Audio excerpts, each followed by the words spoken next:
People really seem to hate the platforming in Doom Eternal, and I don't understand why. Sure, the platforming isn't nearly as fun as the combat, but neither is the walking and climbing in Doom 2016, and I didn't hear people raging about that. Once you get the hang of it, it can be kinda cool zipping around areas like Spider-Man. Not all the time, but sometimes. The monkey bars provide unique strategic maneuvering during arena fights.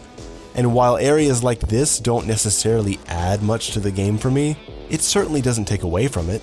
And if you were to take this area here and replace it with a spiral walkway or an elevator, would you honestly say that's better?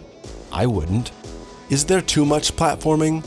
Maybe in a couple levels, but not to a degree where I'd even consider mentioning it as a negative during a review of the game. So I'm surprised to hear significant sections of reviews dedicated to it. And let's not forget, there was platforming in the original games as well. Look at this. Look at this. Look at this.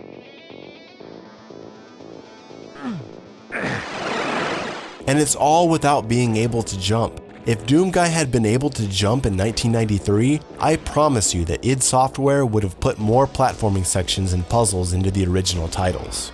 Again, I'm not saying that the platforming in Doom Eternal is some kind of game-selling feature like the art design, the music, and the gameplay. But for the most part, the platforming allows for much grander worlds, and that alone makes its inclusion worth it. I'm not just talking about level design and how it feels to be inside a place. I mean the whole conceptual side of the worlds that these levels find themselves in. Look at this place. The grand scale of it and the architecture would only be navigable through platforming mechanics. Instead of Argent de Nur, which felt like closed-off walls of a mountain inside level building software, these places feel like real locations in real worlds. We can go from a fight in one building to a fight in a building down the street, arriving there in seconds because of the liberty that the platforming provides. It takes us from floor to floor in an instant, and lucky for us, the controls are really responsive, and Doom Guy goes exactly where you want him to. You can totally understand why they did it too. They couldn't get excited about just making more levels to walk through, as good as those 2016 levels were. It's not perfect though. Like I said, I'd probably dial it back about 30% in levels 3 and 4, and if I had one major criticism, it would be that the meat hook isn't used. With a mechanic as critical and as fun as the meat hook, you'd think that they would have incorporated it into the level design here and there. Maybe with little fleshy spots on the walls that you can connect to, or a respawning zombie standing on a ledge. Something like God of War 3. Kratos was able to latch his chains into harpies and use them to cross large areas, or hook onto environmental pieces to fly across. It was fun. Actually, the platforming in Doom Eternal is pretty similar to God of War.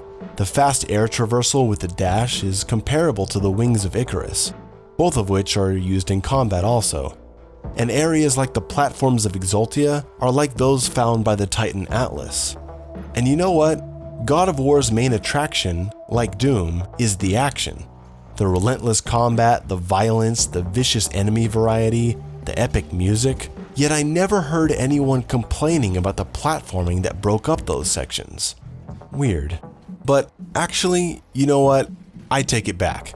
There are moments of meat hook platforming waiting to be discovered, and I bet speedrunners are researching them hard.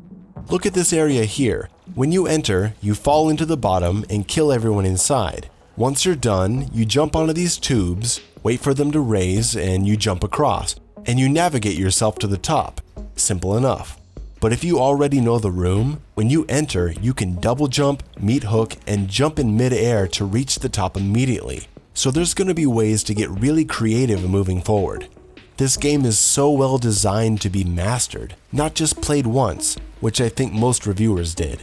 Look at me flying through the intro section of Doom Hunter Base, using this supposed horrible platforming. God, you know, maybe I love it. It seems to be getting better with time. Some platforming sections can be entirely bypassed by changing your jump angle and where you're trying to go. Watch this. That's about all I have to say on the topic. Thanks for watching. Check out my other videos. I'm not just talking about Doom, I also have some other topics in development. But if there's a specific angle of Doom or Doom Eternal that you'd like me to cover, let me know in the comments, and like and subscribe, follow me on Twitter, and later.